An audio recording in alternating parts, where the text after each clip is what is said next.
Tonight I do have a suggestion for the talk, and it's very apt because there's a few kids in front here, and in the middle I can see quite a few, because the talk tonight, somebody asked me to give a talk on the Buddhist attitude to helping children overcome their problems. Now, in case you're like me and haven't got any kids, you don't need to leave, because some of the things I will say will obviously affect each one of us, because it might be helping our friends, helping our partner in life, even helping our parents, because the same attitudes also apply to children. But especially some people who have a family want to know exactly how can Buddhism help overcome the problems in your children. And of course, it's not just overcoming your children's problems, it's overcoming your problems with children, which is more to the point. And sometimes people would ask, how can a monk talk about these things? But it's just like a doctor does not need to have cancer to become an expert on cancer. You don't need to sort of have to experience all these things to actually know what's going on, because in Buddhism, as a meditator, you know how your mind works, you know what a person is, you know how they work, you know what a child is and how they think. And when you get into the mind of a child, you know exactly how they feel, and what they need to be able to grow. In Buddhism, we look upon the child as like the seed, and you as the gardener, you the parent, who have to cultivate that seed to allow it to grow into a good tree, into a big tree. But as you know, the first thing of a gardener, that sometimes there's only so much you can do with the seed, because the child comes into your life with its karma from the past. There's only so much you can do with that. Even the best gardeners, if they have a bad seed, can't do much. They can help a lot, but they can't make that tree into a beautiful tree. Maybe it'd be good enough. The same with a gardener who's a poor gardener. If you've got a good seed, that seed still grows into a wonderful person. The simile which I give is again from my own life, because my father's father, my paternal grandfather, was a terrible man, according to what my father said. My father was born in Liverpool. My paternal grandfather was a plumber in the time of the Depression in Europe. At that particular time, that work was very hard. And so my paternal grandfather, if he did have a job, afterwards would go to the pub, spend the money on beer, come home drunk, instead of looking after the family, and immediately take off his belt to sort of beat any child who happened to be there, before turning on his wife and then beating her. And of course, this is what we call today quite severe physical abuse. Both domestic abuse of a man to his wife, and also domestic abuse of the father to the children. However, my father was the most kindest man you could ever imagine. He would never discipline us. It was my mother who did the disciplining, simply because he told me once that when he was being beaten, he almost made a resolution: if ever I go up and survive and have children myself, I won't do that. Having seen the pain that caused, the fear, just the terror of a little boy being whipped by a big man, he thought, no, that's wrong, I will never do that. And so my father never revisited that violence which he experienced as a child on myself and my brother. It was an example how we don't always have to imitate or react the abuse which is being served on us. We don't need to be the victim and take that abuse and give it to someone else. There is another way. But I use that as an example of a man, my father, who obviously had a very good seed, and even though his father was a very, very poor gardener, still my father happened to grow into a very big tree, a good tree. As parents with our children, we just have to look after them, nurture them, care for them as much as we can. But we have our limits. And one of the first things to remember with nurturing children is to recognize those limits. Not every son can become a rocket scientist. Not every son can even do better than that and become a Buddhist monk. Not well, that's the top, isn't it? Come on. So not every daughter will be just what you want it to be. So your job as a parent is actually not putting those restraints, that burden, that pressure on children, because that's one place where huge problems arise.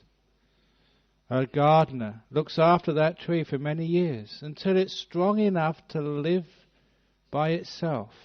And at that point, that's when the gardener lets go and goes home, or goes and looks after another tree. The trouble with many parents is they never let go of their children.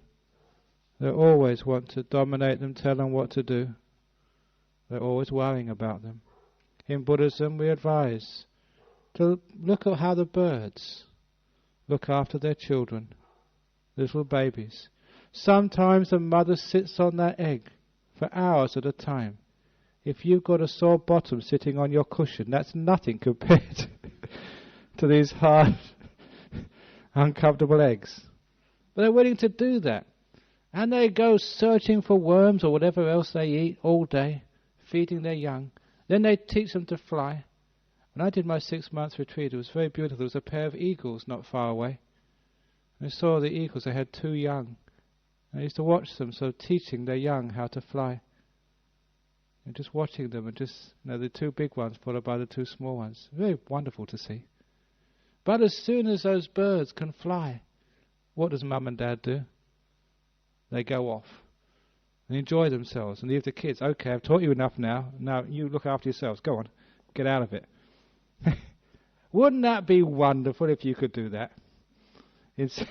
Instead of worrying about your kids, they're 20, they're 30, they're 40, and you still worry about them. So you're 20, you're old enough now, go, get out, look after yourself. Now you can see one of the problems is our attachment. We don't actually liberate our children.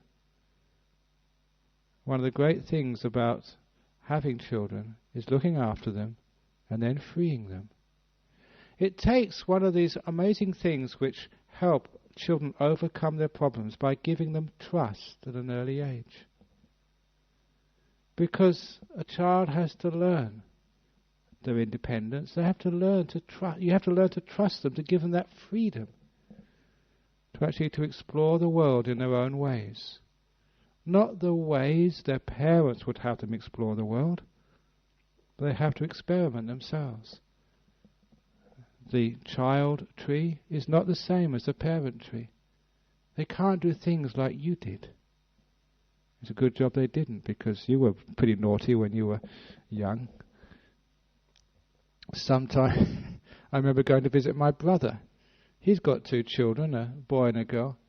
And I started telling my niece and nephew of all the naughty things my brother used to do. And my brother said, "Be quiet, shut up." Of course the niece and nephew loved. "Oh, he did that, did he? Never told us that." Because the point was that my brother was in a sense being dishonest there. Not acknowledging his own faults when he was trying to teach the children to be good. Giving that freedom, that honesty, is very, very important to a child. They have to grow. And you don't grow if you're overly protected. You've got to take the seedling out of the pot to grow it in the natural earth, to allow it to be blown around by the winds, sometimes to be starved of moisture, sometimes to be flooded, to get that strength of real life. Overly protecting your children sometimes creates the problems. Of course you know that bringing up a children is learning about life. I remember my parents arguing. They would have arguments, but I also remembered that after the arguments, sometimes it would last all day. But I also remembered when they would make up, when they would hug, say sorry and kiss, in front of me and my brother. The most important thing, they did it in front of us, so we could actually see. Yes, they had an argument. Yes, they make up. What I learned from that as a child, I remember now, what I learned was arguments happen. They're part of life. I never expected that two people, a man and a woman, could live together day after day after day without having disagreements. But I also learned how such conflict could be resolved in a very beautiful way. What that taught me was, even as a monk you'll have conflicts. Whatever you do in the world, there'll always be people arguing with you. And sometimes you can have an argument, sometimes you can shout at somebody, but at the end, well actually in the monastery we don't kiss and make up, but we do make up. What do you mean? We have this wonderful way of resolving the conflict. And see what I mean here is that you're teaching children about real life. Overly protecting them is almost in a fantasy world, in a greenhouse where it's protected from all of the diseases, all of the unpleasantness. It will never work. You have to be creating the problems for your child because they've been overly protected, not seeing real life. So as a parent, as a person looking after a single parent, looking after the child, it's okay to argue, but it's important to make up. You know, in this world there is many, many conflicts, and you experience conflicts. The point with conflicts, we can't avoid conflicts, but we can learn how to resolve those conflicts in a wonderful way. And I always would praise, it doesn't matter if it was my mother or my father, whoever made up first. It doesn't matter who was right and who was wrong. The one who asked sorry first, who made the first move. Even as a kid, I respected them the most. It's what I tell in my monastery. If it ever is an argument, it does not matter who's right or who's wrong. The wise person, the one who's more advanced on the spiritual path, is the one who goes up to the other and says sorry for the first time. Because whenever you have an argument, you're both in denial. You both think it's his fault. It's her fault. She shouldn't have done that. He shouldn't have said that. Don't ever think like that it's somebody else's fault.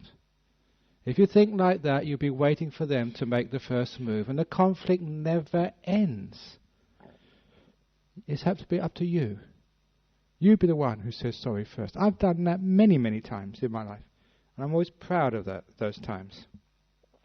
For those of you who've been here long enough to know my predecessor, Ajahn Brahm, I once had this really big argument with him for about a week. It was about our main hall up in Sumedho. And those of you who go next week for Akatina, you'll see that big hall there. I wanted to build a different type of hall. He wanted to build it that way. And I had all of my reasons. I worked it all out. That was an expensive way of doing it. That wouldn't work. Look, I said, one day would be so big you would hardly be able to squash everybody in there. You see, I'm right. If you go next week, you can't squash anybody in there. I was right.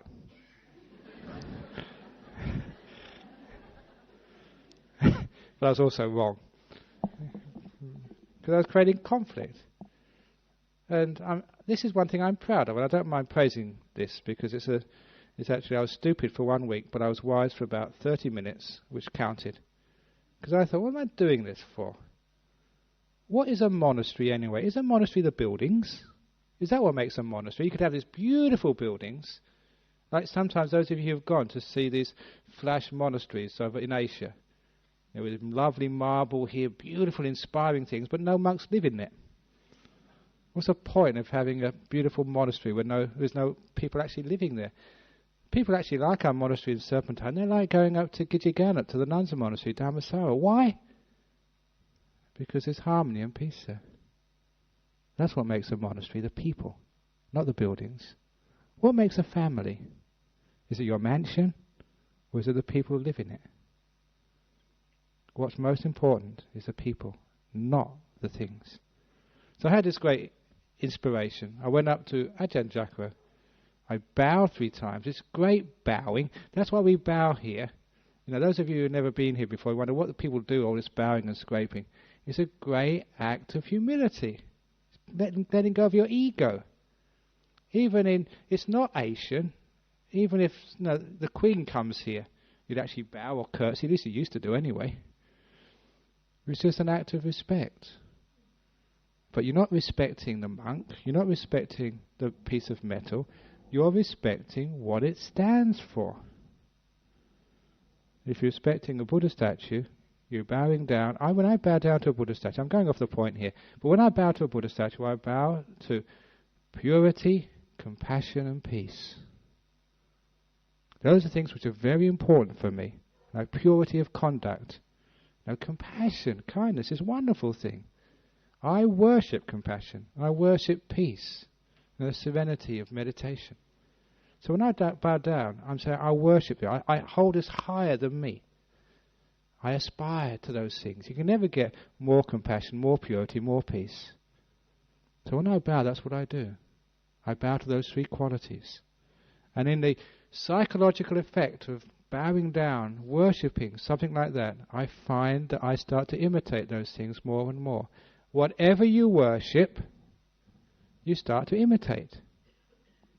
I noticed about 4 or 5 years ago, there was a World Cup soccer, and many young men were worshipping David Beckham. No, not David Beckham, Ronaldo, I think his name was, who had this really strange haircut. And I saw, because they worshipped him, they started imitating him. They also had the same haircut.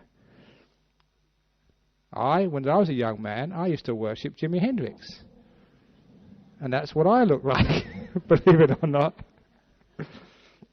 Whenever we worship, if you worship the Buddha, if you worship them enough, that's what you begin to look like.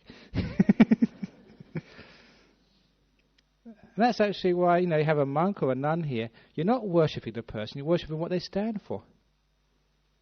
That's what happened to me, because when I first went to town and became a monk, because I was sort of a young man in the 60s or 70s, equality, really left-wing. Actually, I used to go on these demonstrations in Cambridge shouting ho, ho, Ho Chi Minh down the streets.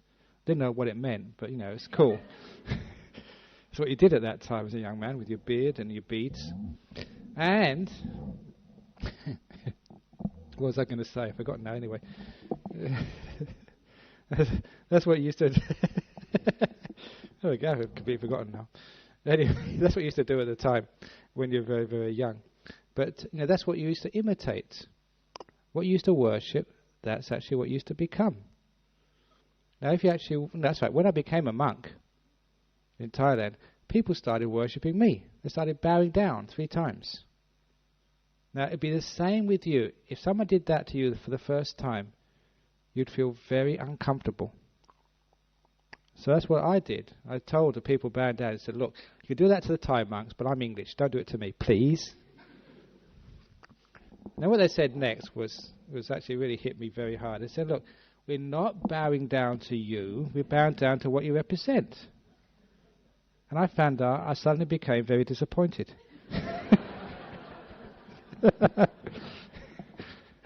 Actually, I was proud, I was eager. It was nice to have someone bow down to you. It was just, my theories sort of got in the way. I thought I shouldn't have that, but it was nice. But that's not what you do these days. You bow down to what it represents. Okay, so this is actually why we do this bowing business. It's psychology. But actually, going back to sort of like to children, is actually we're trying actually to have children, or get our children, actually to have children. I'm not supposed to having children as a monk. We're trying to actually to get children to become sort of better people and to encourage them to learn. And obviously by our example, if they really respect us and we are a good example, then of course by worshipping us, they will try to imitate us. And of course that many children obviously do worship their parents. They take them as their examples.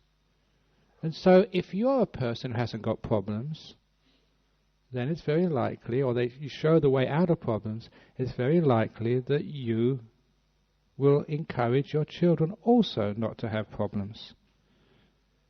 You'll be showing them by example. Children are very smart. They may not listen to what you say, but they certainly listen to what you do. They hear and they watch. Young children imitate you. When they get older, they rebel against you, but they still listen. One of the things which I know, no matter what you think the children are hearing. Sometimes you think they're deaf to your advice. But they do listen. They listen and they think about what's being said. And if it makes sense to them, and if you are a person of respect, they will follow. I remember once my father telling me that he said, "Son, if ever you want something that bad, you're willing to steal it. If ever you want it that bad, you're considering stealing it from some shop or something, don't steal it. Come and ask me and I'll get it for you, no matter what it is." And that really hit me very hard, because my father was a very poor man. For most of his life he was sick, couldn't really hold down a job because of his illnesses, had bad asthma. But he was willing to sacrifice if I really needed something. He said, "Don't steal." What he taught me there was actually, he was more willing to sacrifice than have me steal. It told me about what stealing really meant to him. And from that time on, there's no way I would steal. No, not that I would ask him for these things. I knew I couldn't afford it. But it really, I found out from that saying just what my father thought about stealing and how bad it was. My father would rather sacrifice so much than have his son steal anything. That was actually why I could overcome those urges as a kid, to take things. He was also the one who, that when I was only 11 years of age, and I got a place in the school soccer team. And of course we were very proud to play on the school soccer team. And I was even more proud when my father turned up to watch on a Saturday morning, especially when I knew he should have been working. He's supposed to be working on a Saturday morning. He had a job in a service station, a petrol station, in a garage. And I asked him afterwards, "How did you do that? I thought you were working, Dad." And he told me he actually lied to see his son play soccer. Because he was ill, he told his boss, he told me, that his doctor had ordered a series of injections every Saturday morning for the next 7 weeks. The whole of the season. So my father had actually not only lied, I'm not sort of encouraging lying, but what I'm saying there is that my father was actually risking his job, going to such degree of sacrifice to see his son play soccer. What does that do? What that did was, my goodness, it wasn't just sort of giving up a little bit. He gave up a lot because he knew how much it meant to a little son. Now when you have like a model like that, someone you can really look up to, someone you really respect, someone you really worship, of course then what that person says you really listen to. You take it on board. And of course, if you have that moral authority, then what is said does have enormous weight. So always remember that story of Mahatma Gandhi. When he was a young man living in London, just studying law, in his little rooms with a landlady, his landlady came up to him one day and said, "Mr. Gandhi, my son does not listen to me, but for some reason he listens to you. My son is taking too much sugar. Can you please take him aside and tell him not to take so much?" And Mr. Gandhi, not famous yet, this was in his biography, said, "Certainly, madam, I will tell your son about his sugar habit." The days passed, turned into weeks. The son was still taking as much sugar as before. So the landlady came to see Mr. Gandhi again and said, "Mr. Gandhi, do you remember what I said a couple of weeks ago about my son's sugar habit? And you said you were going to talk to him about it, but you haven't. Why?" And Mr. Gandhi replied, "Madam, I have told your son not to take so much sugar, but only this morning." "Why did you wait so long?" said the landlady. "Because it was only yesterday that I gave up taking sugar," said Mr. Gandhi. Now, I said that story here before, but it's very important. How can you train children if you're telling them to do what you don't do? or you tell them not to do what you do. When I was a school teacher, there was a rule in the school that no children were allowed to smoke cigarettes. And the children complained to me. They said, every time we go to the staff room and someone opens the door, this whole cloud of cigarette smoke comes out. And of course, a bunch of hypocrites. And fair enough, fair comment. So in order to allow those children to overcome those problems, if we want to have some authority to really lead and to help, if we really want to be a good gardener, we have to show it by our actions. So one of the great ways of helping children overcome their problems, overcome your problems first of all, become a compassionate, wise, selfless, pure-hearted, pure-speaking person. I say pure-speaking because these words they hurt very much, and sometimes unskillful parents can create huge problems by the way they speak to their kids. Years ago, I was coming here. I think gave a talk at a school somewhere. I think it was the old Scarborough Beach High School years ago. It's now been removed. And I had one of these tickets on the buses. You can go get on the bus, and I was, having gone to the school, I was coming back here to give the Friday night talk. And on the back of the bus, I was sat behind two school kids. And I was listening to their conversation. And it reminded me of my days at school. It reminded me just of the conversation which happened in the schoolyard and on the way to school, on the way home. Kids always cutting each other to pieces with their mouths, always criticizing. If you listen to the way that some kids speak to each other, it's always critical, putting them down.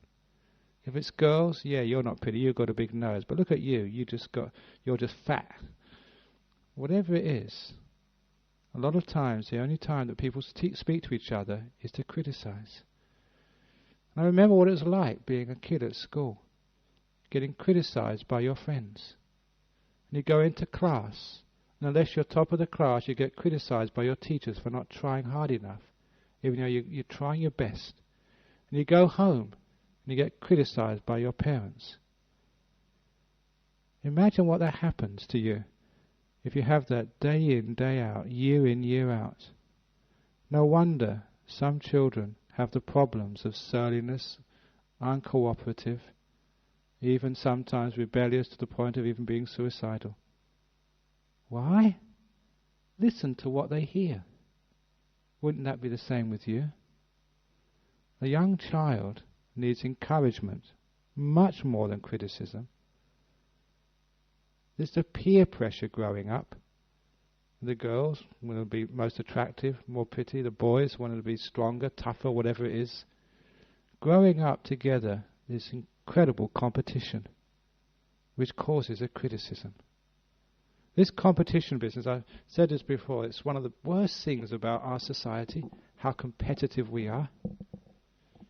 And this is one of the reasons why I think that in schools, one of the great ways of overcoming the problems of kids in schools is having not just competition, but cooperation. I want to have these schools have a system of examinations or marks at the end of the year. In one class, they have 30 kids. Maybe 60-70% will be your personal score. The rest will be averaged over the whole class. So you'll be marked by how well the class works together. The bright kids helping the weak kids in every subject. And they will be rewarded for how well they cooperate. Because what happens in real life? When you're married, a family, you have to cooperate. It's not just competition, who's the best. Sometimes it's like that in a family, isn't it? Competition, who can speak the sharpest words and get their own way. Sometimes in an office, who can get the promotion. That's bad for business. You have to cooperate. In religion, far too much competition, not enough cooperation. Isn't that one of the great weaknesses of our society? We're always trying to sort of beat each other instead of trying to work together. So we have to, one of the problems with children is a competitive growing up. And we're not encouraging the cooperation between people. And one of the ways to emphasize cooperation is with encouragement, rather than always fault-finding and criticizing. Which is why, when you have a kid, you want to overcome the problems. Praise, praise, praise. Encourage, encourage, encourage. Not just always finding fault with what they're not doing, but praising them for what they are doing. Imagine if you were a kid and you got that type of praise. You'd want to go to school. You'd want to listen to your parents. You'd want to do the homework or whatever it is if you can get praise for it. If you're always getting criticised, you're not working hard enough, you're going out too long, your hair's too long, so you're too sloppy, you're just not respectful to your parents, you're not doing your chores, your bedroom's a mess. You can always sort of say something positive.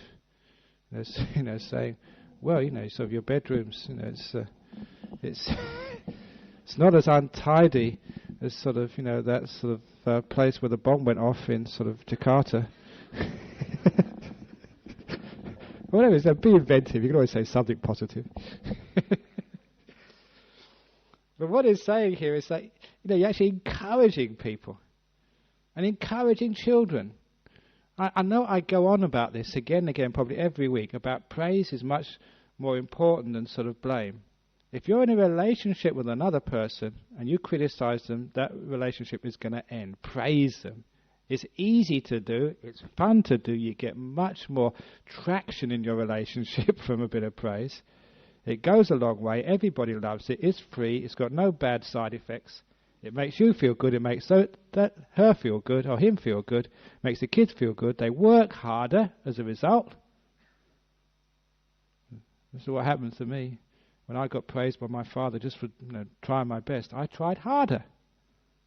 That's what you do when you get praise. You want to work harder for this.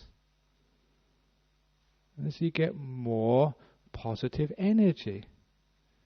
So that praising your kids goes a long, long way. If you do have to find fault with them, count the number of times you criticize them and find fault with them. You tell them off for something. Count those times every day. Have a notebook and tally them. And make sure, at least, minimum, every word of criticism is matched with one word of praise, or one sentence of praise, one phrase of praise, at least. So the kid feels that they're respected, that they're acknowledged, that they are loved. Sometimes people think, of course I love my kids, but do you actually show it with your words? And that way you're encouraging children to grow up when it's just such a difficult period, especially in their puberty years.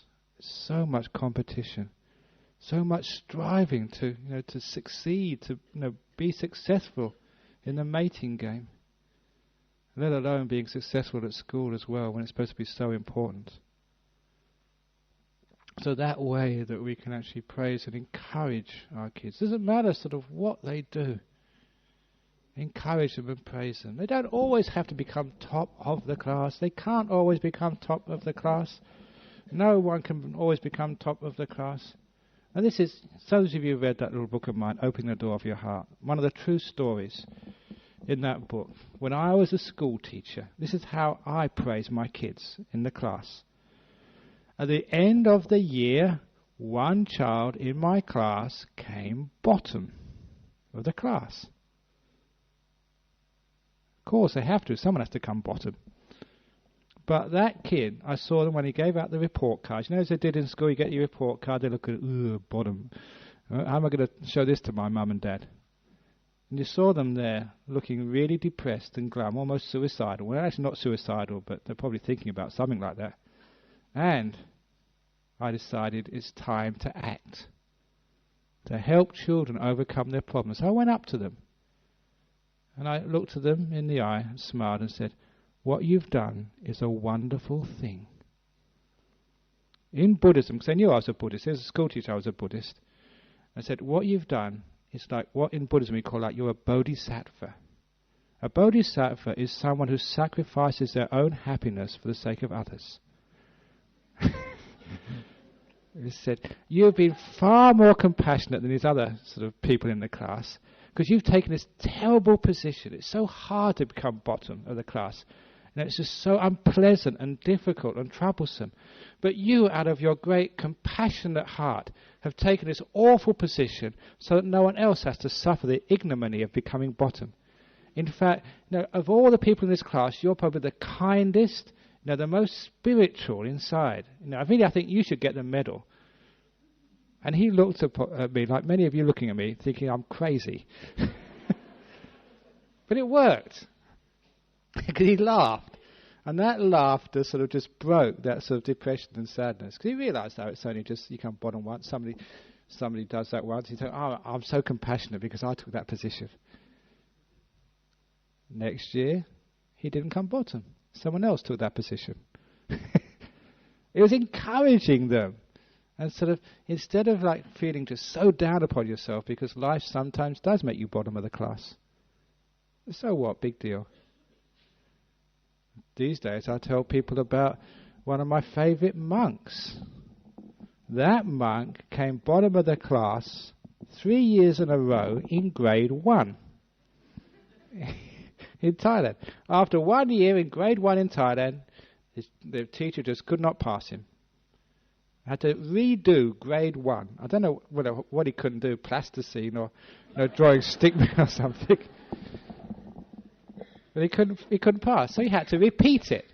After 2 years, primary school teachers are very compassionate. It's only going up to grade 2, but no, he has to do it third year.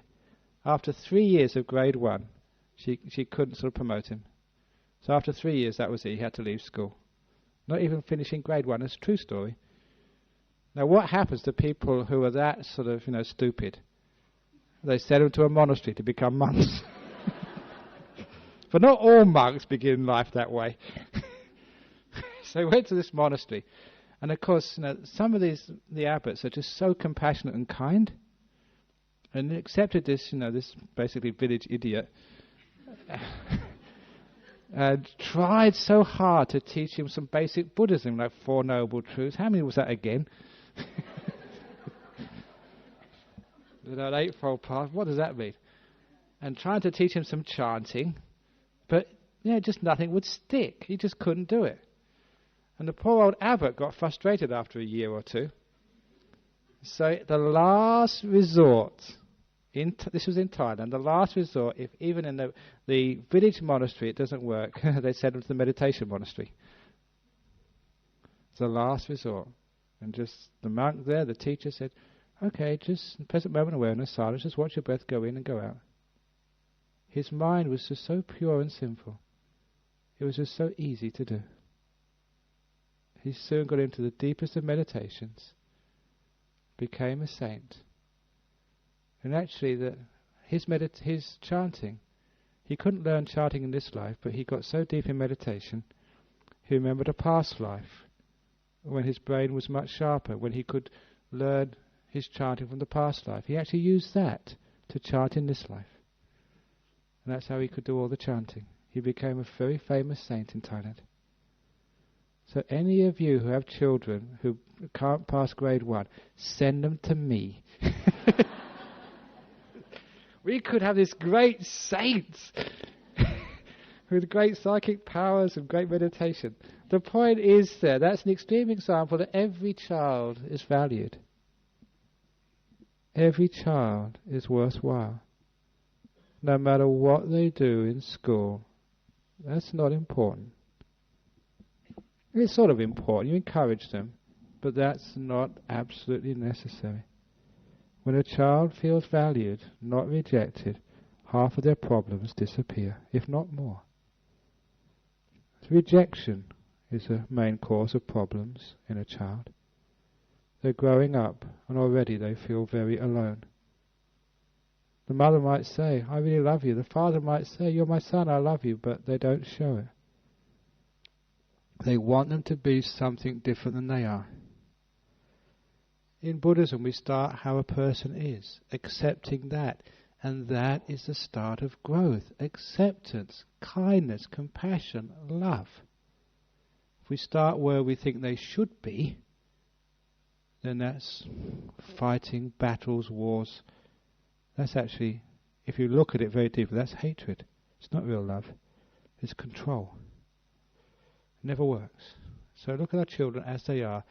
Accept you as you are, child. Whatever you do in your life, the door of my heart will always be open to you as you are. You don't have to succeed. You don't have to pass your exams. You don't have to tidy your room.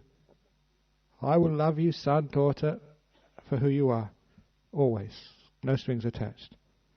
If you could really do that, your son or daughter would go and tidy their room, do well at school, whatever you want, because they want to live up to what you ask of them. This is actually how a child grows without those problems. You're encouraging them rather than controlling them. You're nurturing them. If you have a tree or a plant in your garden, you fast feed it, with sort of super fertilizer, sure it might grow quickly, but it's not a good flower, it just fall over. It's not coming its natural way. As a parent looking after you, you've got to allow them to grow naturally. And spending time with them, know you really care about them. And then that caring, nurturing, that's accepting them for who they are, that's where the growth comes. That's where the praise comes. That's where many of the problems come. And if we invest that in our kids, they become great adults. Adults who are both happy inside and who can actually help others. That's the main purpose of life. I was asked this at some interview only recently. Said, why did you become a monk? I said, because even as a young boy, I felt life has two main purposes. And this is what I wanted to do in my life. Number one, for your own fulfillment, your own happiness, whatever you do in life, so you feel happy. Number two, so you can serve others and give happiness to other people. Someone asked me what the meaning of life is. I said, that's that twofold happiness. To give happiness to others and to create happiness for yourself. The meaning, the quest for life. If you're on one side, you've got happiness, but you don't give to others, it doesn't work. If you give to others, but you're so dry inside, it doesn't work. It has to be both. That's how we can teach our children. I want you to be happy, so you can give happiness to others. How you do that, whether it's just a bus driver, street sweeper, or whatever, that's up to you. That's my goal for you, and I'm here to help you reach that goal. To do that, you have to trust the child. To trust them to almost like manifest their own destiny in this world. To respect their own abilities and what they have to give in this world. I live in a forest down at Serpentine.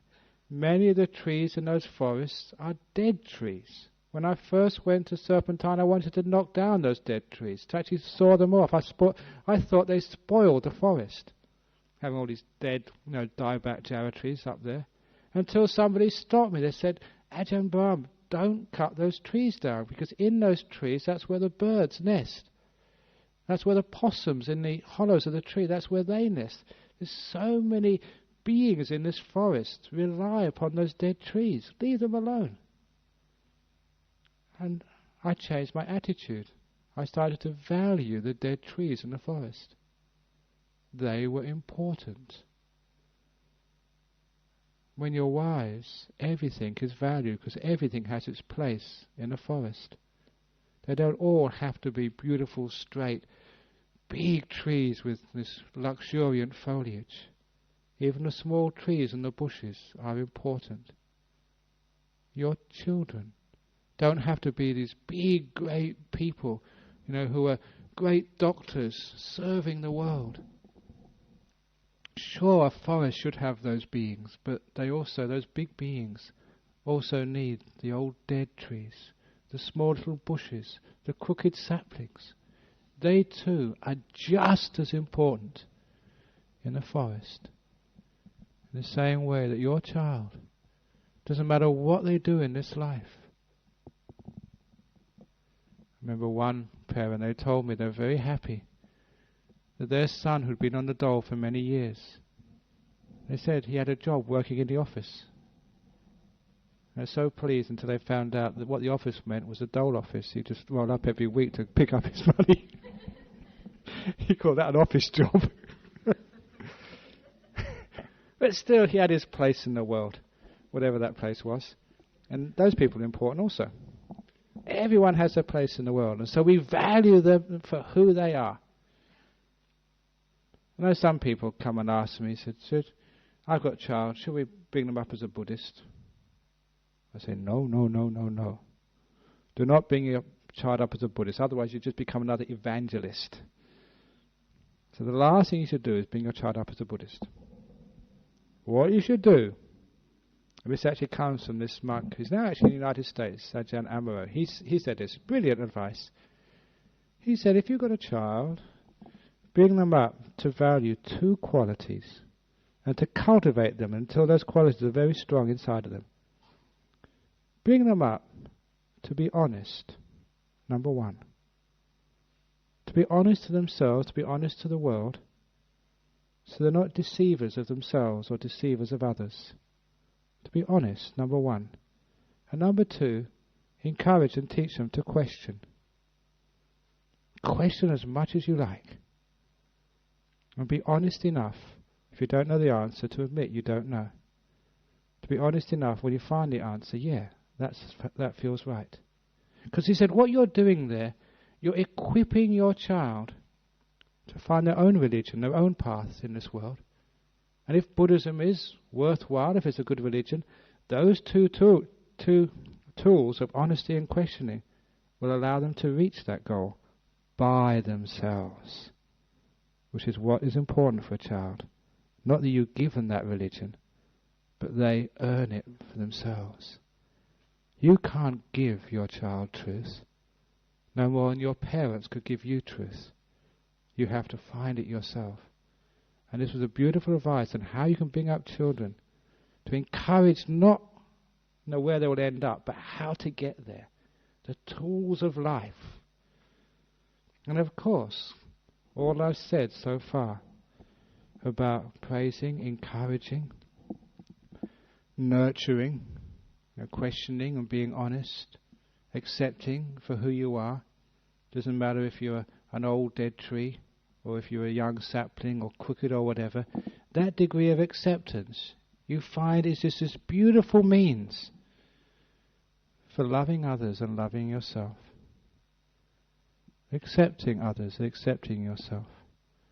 Accepting this world with its arguments, but being able to reconcile. This beautiful wide heart which can accept all beings and all things as they are. Sometimes I did some stupid things, but my parents would accept that. So that's your learning. They don't approve of it, but they know I had to go that way. I still feel so sorry about my poor mother. When I was only 17, my father had just died, and I remember her standing at the balcony waving as I took my guitar and I didn't have a rucksack, I just had a sleeping bag. I went off hitchhiking to North Africa. I must have driven her crazy. But she let me go. And I learned so much. That was my first excursion on my own. Learning just how to survive. Of course there was some danger there, but it's all just risk analysis, risk taking. You have to take risks. But I learned so much. And I love my mother so much more for allowing me to go. If she hadn't, I would have gone anyway. But, of course you would. But not with the same feeling of sort of acceptance and kindness. Many kids have problems in this world because there's sometimes that we don't know really what love is and what acceptance is, what wisdom is, and how to bring up our children. And look at what you've heard today. Many of you have been paying attention, and I'm just a monk who never had children. Perhaps I did have children because I'm a preceptor. I ordain monks, even nuns as well. I call them my babies. And there's those babies in my monastery, those of you who come to feed them every day or every week and see them grow.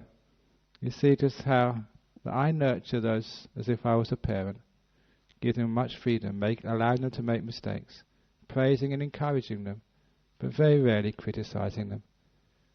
Because that's how my teacher, Ajahn Chah, almost like my spiritual father, would nurture me. Sometimes when I did stupid things, you go up to him expecting to be punished. That's how I learned. I thought, when you do something wrong, you should be punished. When I did something wrong and told him, he would almost fall off his chair laughing. He used to think, all my mistakes were so funny. And that I laughed at myself as well. And so instead of actually thinking that he'd done something terribly, terribly wrong, it was just the joke of life. Silly people making mistakes. I was learning, and it's just an encouraging thing to say, okay, go away, try again. But no sort of holding you back. Encouraging to see how you can manifest what's inside of you, and accepting you for who you are. Growing, nurturing. Maybe that way our children won't have so many problems.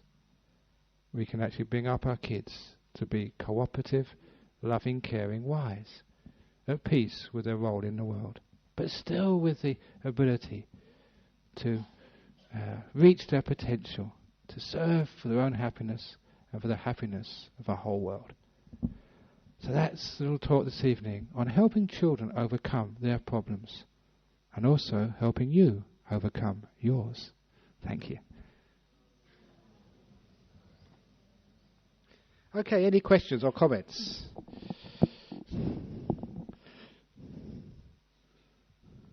Now, what did I say? That you're supposed to teach your children two things. One's honesty, and the other one is questioning. Obviously, I'm not a very good parent, because... Yeah. Thank you.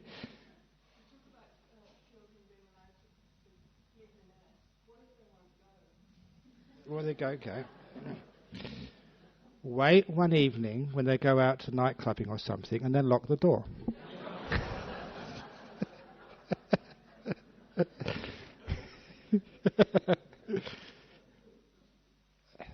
No, sometimes you have to be firm. If they won't go, put up the rent. Stop feeding them.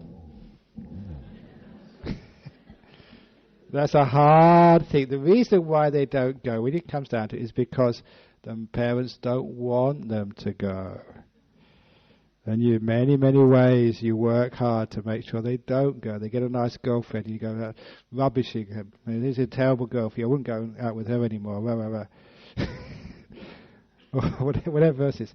So sometimes they need to be encouraged.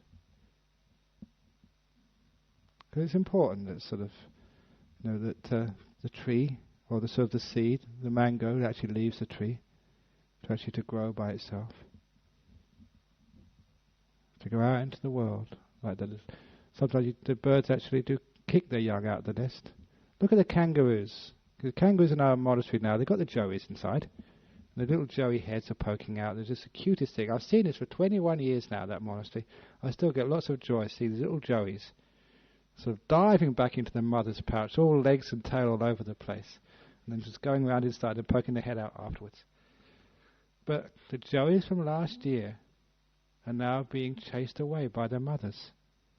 They've got a new joey now, and the chah from last year now has to fend for themselves. And sometimes the mother has to whack them with a paw around the head. I've seen it many times. They go whack.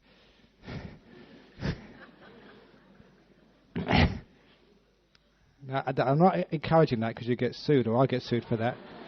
But kangaroos don't have lawyers, so it's okay. But you can see the idea there. It's just, sometimes, just give them a bit of a shove.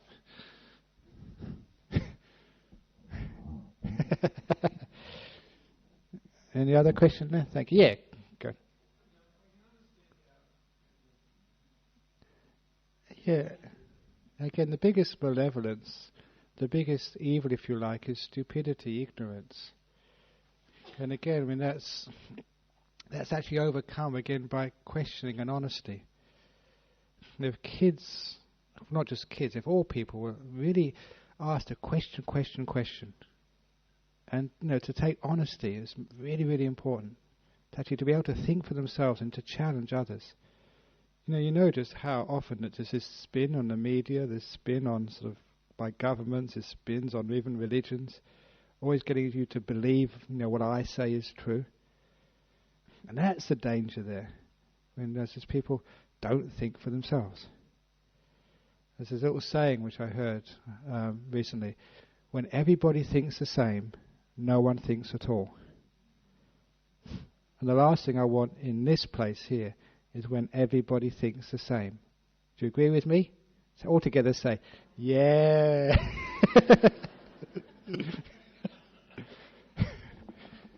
So when you question, that malevolence very often just disappears, because it's a malevolence of stupid thinking. It's very easy, for someone in my position, because in front of many people, actually, to incite anger and hatred, because it makes you feel good. And it can really get people going, really get the anger going if you really wanted to. It's very easy, but when people question, say, no, that's wrong, that feels wrong, that is wrong, you question and you're honest to that. Then those rabble-rousers, the real malevolent people never hurt other people. They get other people to hurt in their place. That's the real malevolent people. They don't do the dirty work themselves. They use others. And that's where there's others have to question. Just they're weak and easily led. Why? Because they haven't been trained in questioning and honesty. It's one of the great things I liked about Buddhism when I was first here. You can ask any question you like. You can disagree. You have many times with me, Lawrence, and I respect you for that. Anyone who keeps on sort of being a psychopath saying, yeah, everything you say is just absolute perfect truth, and then you get very, very worried. Question, question, question. And I think the whole world needs actually to do more questioning and be more honest. Not to believe too easily without really solid grounds. That's the evil in the world. Does that make sense? Okay. And the other evil in the world is going over time, because you have to go back, I have to go back, and our president here is by the microphone. So thank you for listening today. Now we have the announcement.